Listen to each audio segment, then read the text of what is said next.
La violencia sigue siendo la norma en buena parte del país. La situación en la montaña de Guerrero parece estar desbordada, lo mismo en que varias zonas de Michoacán, en el Estado de México, en Veracruz y también en Chiapas. Muchísimos asesinatos, entre ellos el del alcalde de Malinaltepec en Guerrero y el de uno de los líderes desplazados de Tila, ahí en Chiapas, en medio de una enorme cantidad de asesinatos que se han producido otra vez este fin de semana en todo el país. Amigo Acacio Flores, aquí están sus amigos. Pobladores de Malinaltepec en Guerrero exigen justicia por el asesinato del alcalde Acacio Flores. El jueves 20 de junio, después de inaugurar la pavimentación de una calle, habitantes de la comunidad de Alcazatzala lo retuvieron en la colonia Guadalupe por un supuesto conflicto agrario. Lo golpearon hasta provocarle la muerte. El cuerpo del edil se localizó la madrugada del sábado.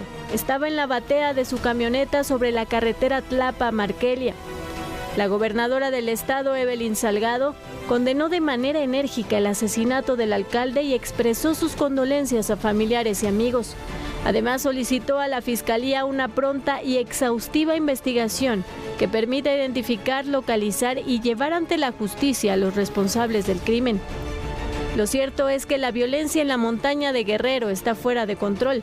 En menos de una semana, 6 personas murieron en la zona, entre ellos 2 alcaldes y el hijo de un presidente municipal. El 17 de junio, presuntos integrantes del grupo criminal Los Rusos asesinaron al alcalde electo del municipio de Copala, Salvador Villalba, cuando viajaba a bordo de un autobús de pasajeros en la carretera federal Acapulco-Pinotepa Nacional. El 14 de junio, hombres armados asesinaron a Xavi Ortiz Díaz, hijo del exalcalde de Metlatónoc, Felipe Ortiz Montealegre. 2 días después, pobladores de varias comunidades lincharon a 3 hombres acusados de ese crimen. Mientras tanto, en el vecino estado de Michoacán, la situación no es mejor. México y Estados Unidos trabajan para liberar la exportación del aguacate de Michoacán en los próximos días, luego de suspender la importación por una agresión contra inspectores del Departamento de Agricultura estadounidense. Este lunes, el embajador Ken Salazar se reunió con el gobernador Alfredo Ramírez Bedoya para delinear las medidas que garanticen la seguridad de los funcionarios en la entidad. La propuesta abarca 3 áreas: violencia, atención al medio ambiente y condiciones laborales de los trabajadores del sector. Se ha logrado un acuerdo, un modelo de seguridad para los inspectores. Vamos alineados en lo que se requiere para América del Norte, y es esta integración económica de los Estados Unidos, México y Canadá. Uno de los estados que mantienen las alarmas encendidas es Chiapas.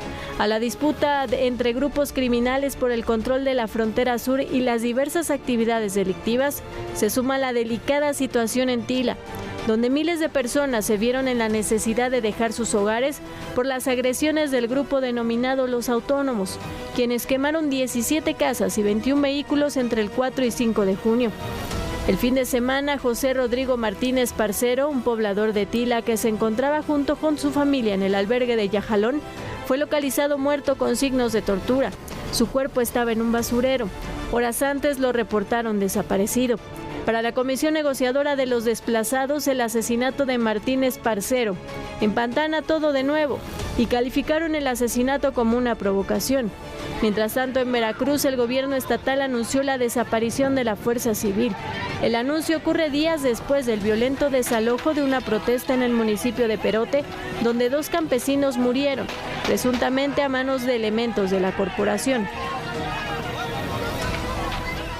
Por otra parte, la localidad de Leopoldo Sánchez Celis, en El Dorado, en Sinaloa, ahí se registró un durísimo enfrentamiento entre fuerzas militares y la Guardia Nacional con integrantes del cártel de Sinaloa, que previamente los habían atacado.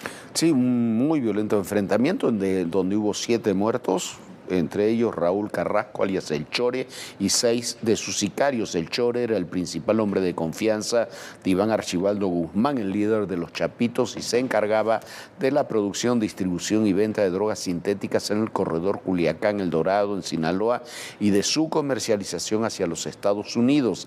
También era el responsable de parte de la coordinación del tráfico de ilegales, y el tráfico ilegal de migrantes en toda la frontera frontera norte que son traídos por los chapitos desde Chiapas hasta esa frontera norte, Viviana.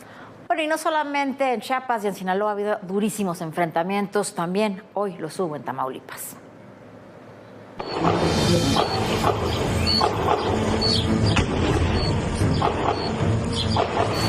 Es el enfrentamiento reportado la mañana de este 23 de junio en el poblado Leopoldo del municipio El Dorado, Sinaloa.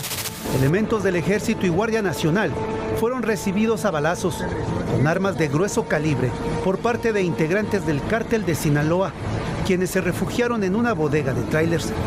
Tras la refriega, 7 presuntos delincuentes fueron abatidos, entre ellos su líder, Raúl Carrasco Lechuga, alias Chore.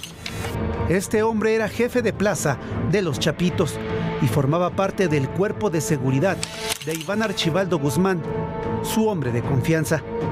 Ayudaba a Los Chapitos en la producción, distribución y venta de drogas sintéticas en el corredor Culiacán-El Dorado, cargamentos que luego eran enviados a los Estados Unidos. El Chore también era el responsable de la coordinación del tráfico ilegal de migrantes y responsable de distintos hechos violentos en Sinaloa y Sonora, a fin de mantener la presencia de la fracción de Los Chapitos. Además de los fallecidos, hubo detenidos y el decomiso de armas, droga y varias camionetas de lujo.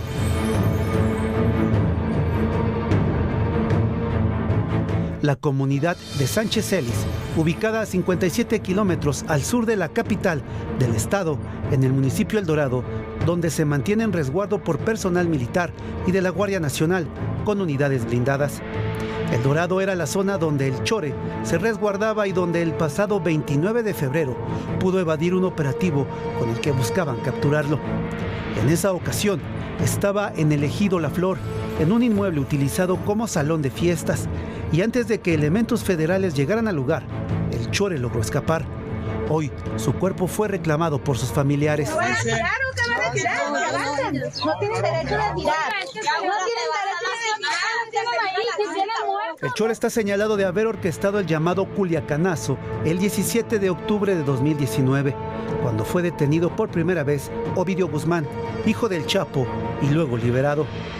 Para evitar que se lo llevaran, el Chore provocó balaceras en pleno Culiacán, bloqueos y la toma como rehenes de 8 integrantes de las fuerzas federales. Además, Carrasco Lechuga estaba vinculado con el homicidio del director de la Policía Municipal de Elota, Sinaloa, ocurrido en 2018. A esta balacera en El Dorado se suma la reportada en Matamoros, Tamaulipas.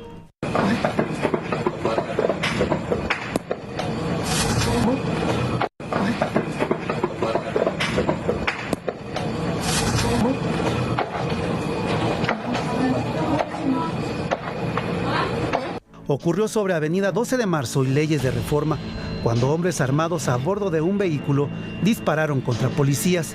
Ellos repelieron la agresión e inició una persecución. Un criminal fue abatido y un uniformado murió. Y la virtual presidenta Claudia Sheinbaum dijo durante una visita al sureste del país que la Guardia Nacional se mantendrá dentro de la Defensa Nacional y que se aprobará en octubre la reforma constitucional para oficializarlo. Así lo dijo. Que la Guardia Nacional fuera parte de la Secretaría de la Defensa Nacional, siempre dije que estaba de acuerdo. Nunca planteé algo diferente. Lo dije cuando fui jefa de gobierno, que estaba de acuerdo, lo dije en la campaña. Todos aquellos que dicen que esto es militarización, no es militarización. Militarización sería si quien dictara toda la política de seguridad pues fuera una institución solamente del ejército, y no es así. Mire, a ver, yo lo he dicho muchas veces, a veces para algunos es políticamente incorrecto, pero la Guardia Nacional tiene que estar en la estructura de la Secretaría de la Defensa Nacional. Es un hecho de realismo político básico. Desde que se creó, se va a cumplir, el día 30 se cumplen 5 años de la creación de la Guardia Nacional. Desde que se creó hasta el día de hoy, tiene una estructura que está formada por militares, vienen de la policía militar, muchos de ellos, sus mandos son militares, ha trabajado junto con la Secretaría de la Defensa todos los últimos años. no es posible agarrar a todos esos mandos y quitar los mandos militares, regresarlos al ejército, quitar los soldados o personal militar que llegó a formar la Guardia Nacional, los que quieran que se regresen al ejército, porque ni siquiera ya hay prácticamente elementos de la Marina, y poner una estructura civil que no existe. Ese es el tema, no existe. Yo estoy en desacuerdo con muchas de las políticas de seguridad que se han implementado durante este sexenio. Estoy incluso en desacuerdo a veces cómo se termina utilizando la Guardia Nacional o las deficiencias que tiene, pero así todo es una institución que tiene ya 130,000 elementos y que según las últimas encuestas de percepción ciudadana del INEGI tiene la aprobación de poco más del 80% de la población. Entonces, para la doctora Sheinbaum, cuando llegue el 1 de octubre al gobierno, para quienes estén en el equipo de seguridad de la doctora Sheinbaum, la Guardia Nacional es un instrumento imprescindible. Como todo instrumento, se puede usar bien o se puede usar mal, pero el instrumento es imprescindible y es imprescindible que quede bajo el mando de la Secretaría de la Defensa Nacional. Dice bien Claudia Sheinbaum, eso no es militarización. ¿Por qué? Porque hay que hacer todo lo que no se ha hecho. ¿Qué es lo que hay que hacer y qué es lo que se supone que se hará a partir del 1 de octubre? Tener una policía de investigación realmente federal que abarque el territorio, si queremos usar analogías, una suerte de FBI o como usted quiera, que necesitamos que la inteligencia también esté coordinada y que la inteligencia esté destinada precisamente a atacar a la delincuencia organizada y a la delincuencia común, que no se hace o se hace parcialmente el día de hoy. Necesitamos que todas las tareas de lucha contra la delincuencia organizada estén concentradas en un ámbito. Todo eso se supone que va a quedar en una suerte de supersecretaría de seguridad que sea realmente operativa y no nada, algo así como una oficialía de partes. Eso es lo que hay que hacer. Son muchos temas que hay que hacer, pero por lo pronto pensar que se puede sacar a la Guardia Nacional de la defensa, cambiar sus mandos y ponerle mandos civiles es ni siquiera una utopía, es una falta de reflexión sobre cuál es la realidad que vivimos en el país. Hay que atacar la seguridad pública, hay que atacar la seguridad interior, que eso depende exclusivamente, sí, de fuerzas militares, hay que garantizar la seguridad nacional y hay que a ver si finalmente tenemos una estructura de seguridad y de impartición, de procuración e impartición de justicia que realmente sea global, que esté coordinada y que abarque todos esos ámbitos. Del que somos el primer país exportador.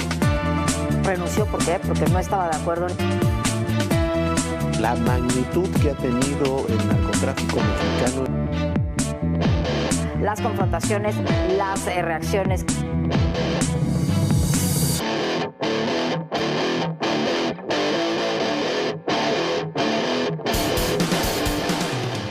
Y hoy el presidente López Obrador negó en su conferencia matutina que la UIF estuviera investigando al periodista Carlos Loret de Mola, a Víctor Trujillo Abroso y a la esposa de Carlos Loret. También se había dicho y también negó que hubiera estado investigando a los propietarios de Latinus. Bueno, ahora tanto Latinus como Loret mandaron un comunicado y dicen que siguen siendo investigados. Luego que una columna periodística difundió una supuesta investigación de la Unidad de Inteligencia Financiera contra el periodista Carlos Loret de Mola, su esposa Berenice Llaver, el periodista Víctor Trujillo y el medio de comunicación Latinus, el presidente negó que exista una persecución contra el comunicador. Falso. Nosotros no perseguimos a nadie. ¿Qué voy yo a andar ordenando que se investigue a Loret de Mola si casi es de dominio público? Que se trata de un periodista muy rico que hace un periodismo al servicio de intereses creados.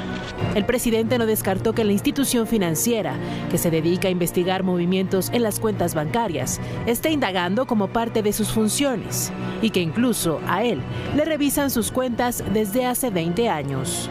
La periodista Penilei Ramírez publicó hace unos días que la Unidad de Inteligencia Financiera abrió una investigación contra Loret de Mola, su esposa Víctor Trujillo y 2 empresas de Latinos. Según la columnista, el 8 de febrero la UIF envió oficios a todas las casas de bolsa, de cambio, bancos y sociedades financieras para solicitar información. Según lo publicado, los bancos debían responder si tenían cuentas bancarias y los saldos, así como entregar cualquier contrato de crédito o préstamo de sus estados de cuenta mensuales y cualquier detalle. El 5 de junio, según la columna, la UIF giró otros 2 oficios de investigación relacionados con Latinos. Esa vez fue sobre 2 empresas registradas en junio y septiembre de 2022. Para Penilei Ramírez, esta acción fue en respuesta a los reportajes que el comunicador sacó al aire y que involucran a gente cercana al presidente. Después de publicar la columna, Carlos Loret escribió en sus redes sociales que se trataba de una persecución y acoso contra periodistas y que en cualquier país respetuoso de las libertades esto sería inadmisible. Mire, usted le podrá gustar o no lo que hacen Latinos, lo que hace Carlos Loret, le podrá preguntarse cuál es la influencia al final que tiene un medio como Latinos o que tiene el propio Loret o que tiene Broso, y todas las opiniones son aceptables. A mí me parece que no puede el presidente decir que no se investiga y al mismo tiempo reconocer que la UIF sí puede estar investigando. Yo no sé, no veo que haya cometido ningún delito Loret. El presidente podrá estar de acuerdo o no con el periodismo que hace, lo mismo que usted, pero yo no veo que haya cometido delitos. Me llama la atención además porque hay muchas de estas investigaciones y yo no recuerdo, la verdad es que estaba Santiago Nieto, desde que dejó Santiago Nieto la UIF, yo no recuerdo una gran investigación de la UIF contra el lavado de dinero de los criminales. ¿Usted la recuerda? Yo no. La verdad, seguramente la debe haber hecho, pero no hay una gran detención de una red de lavado de dinero de criminales, de una red de lavado de dinero, incluso de políticos, si usted quiere, si están detenidos todos los que hicieron el fraude de Segalmex. Yo no lo he visto, A ver, quizás se hacen, pero no lo hemos visto. Y hemos visto, sí, este tipo de acciones que son por lo menos sospechosas en el ámbito político. Y en el ámbito internacional, Julian Assange, el fundador de Wikileaks, dejó la prisión en Inglaterra tras finalmente declararse culpable de un cargo penal por conspiración para obtener y divulgar documentos clasificados de la Defensa Nacional de los Estados Unidos. Los términos del acuerdo solicitaban una condena de 62 meses de cárcel, equivalentes al tiempo que ya ha pasado en prisión en Gran Bretaña. Esta misma tarde, Assange tomó un vuelo desde Londres hacia su país natal, a Australia. Esta es la historia.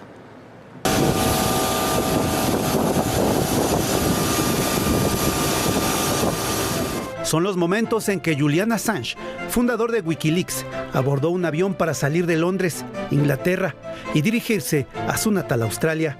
Ocurrió esta tarde luego de llegar a un acuerdo con el gobierno de Estados Unidos y declararse culpable de espionaje y de revelar información de la defensa de ese país. Los términos del acuerdo fueron presentados ante el Tribunal del Distrito estadounidense para las Islas Marianas del Norte y solicitaba una condena de 62 meses de cárcel, equivalente al tiempo que ya ha pasado en la prisión de Belmarsh, Inglaterra, tras estar 7 años asilado en la Embajada de Ecuador en Londres.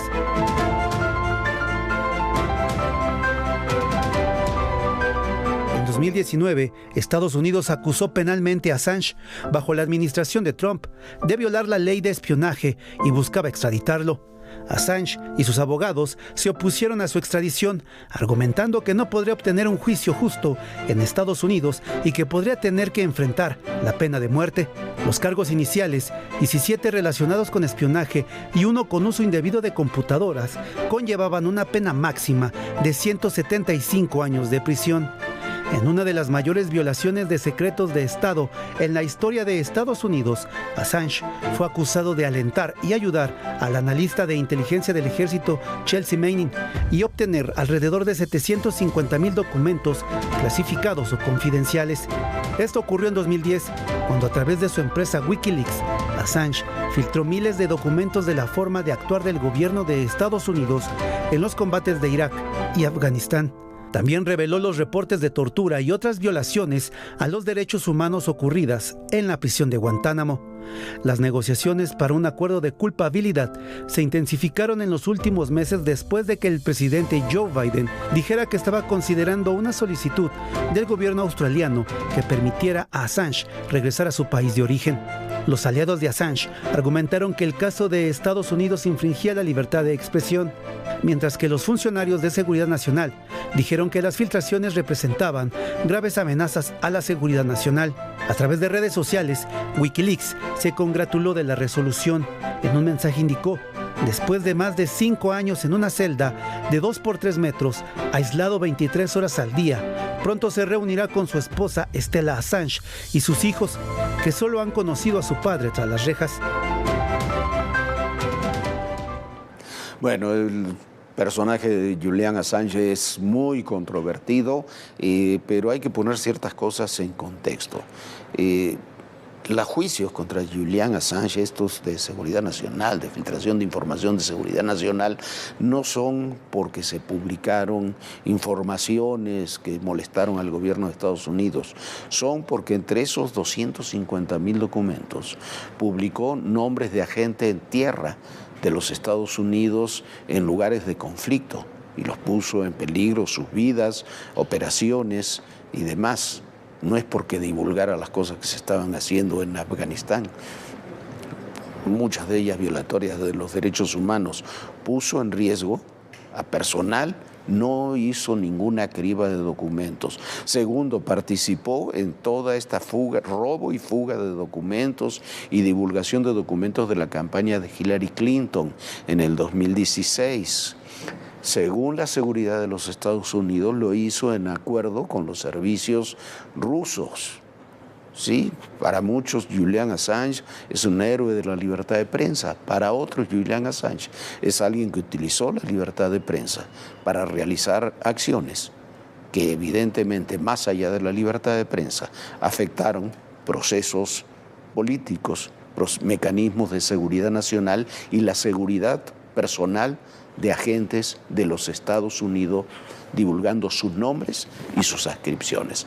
Por lo pronto, hoy, después de que se declaró culpable, finalmente se declaró culpable, quedó en libertad. El capítulo, sin embargo, no se cierra. Habrá todavía mucho que ver en ese No caso. se cierra, Jorge, y hoy una noticia que realmente llamó la atención. ¿Recuerda usted el secuestro de Hugo Alberto Wallace, el hijo de Isabel Miranda de Wallace?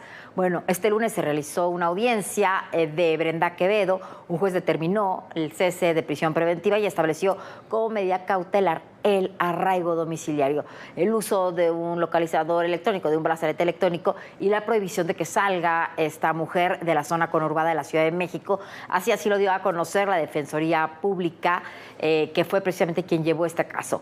Esta mujer está acusada de participar en el secuestro y asesinato de Hugo Alberto León Miranda, hijo de Isabel Miranda de Wallace, fundadora de la Fundación Está Alto el Secuestro.